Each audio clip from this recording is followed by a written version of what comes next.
क्या आपको ये बात पता है कि देश के अंदर कुछ ऐसे भी कानून हैं जो कानून बताता है कि किसी पशु का वध करना हो तो उसकी उम्र कितनी होनी चाहिए। पश्चिम बंगाल में 1950 के अंदर एक कानून बनाया जाता है जिस कानून का नाम है पशु वध अधिनियम 1950। इसके तहत किसी भी पशु को अगर उसका वध करना है तो उसकी उम्र 14 वर्ष होनी चाहिए या उससे अधिक होनी चाहिए। साथ ही साथ इस अधिनियम के अंदर एक और बात ऐड की गई है कि इस पशु को, जिस पशु की वध होने वाली है, वो पशु प्रजनन करने योग्य ना हो, किसी काम के, किसी यूजफुल चीज के लिए उपयोगी ना हो और साथ ही साथ डॉक्टर के द्वारा वेरीफाई कर दिया गया हो कि ये किसी काम का नहीं है, तो आप उसका वध कर सकते हो। उसका वध करके उसको खा सकते हो, जो भी कुछ कर सकते हो कर सकते हो। ऐसा क्यों किया गया था? क्योंकि उस वक्त पश्चिम बंगाल में कांग्रेस की सरकार थी और ऐसा इसलिए किया गया था क्योंकि उस समय जो जानवर थे उनकी जो है कत्ल, उनको मार के खाना, ये ज्यादा बढ़ रहा था। किसानों के लिए जानवरों की कमी पड़ रही थी, दुग्ध उत्पादन में दिक्कत हो रही थी, कृषि कार्य में प्रॉब्लम हो रही थी। तो तत्कालीन सरकार वहां पर इस कानून को लाती है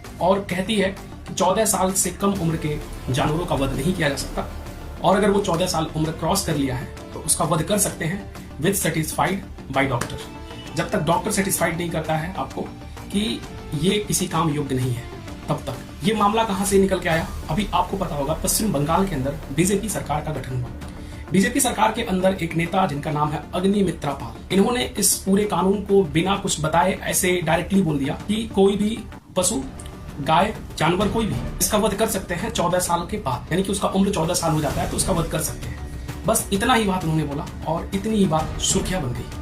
जो कि रियल बात इतनी सी है कि बीजेपी गवर्नमेंट के द्वारा इस कानून को सख्त किया गया। अभी हालियत में वहां के उच्च न्यायालय में इस बात को फिर से लाया गया और कहा गया कि इस अधिनियम का, इस कानून का सख्ती से पालन किया जाए पश्चिम बंगाल के अंदर। हालांकि कानून कितना भी बनाया जाए उसका सख्ती से पालन होता नहीं है, ये आप सबको पता होगा। चाहे वो उत्तर प्रदेश हो, चाहे बिहार हो, चाहे राजस्थान हो, चाहे मध्य प्रदेश हो, कहीं भी।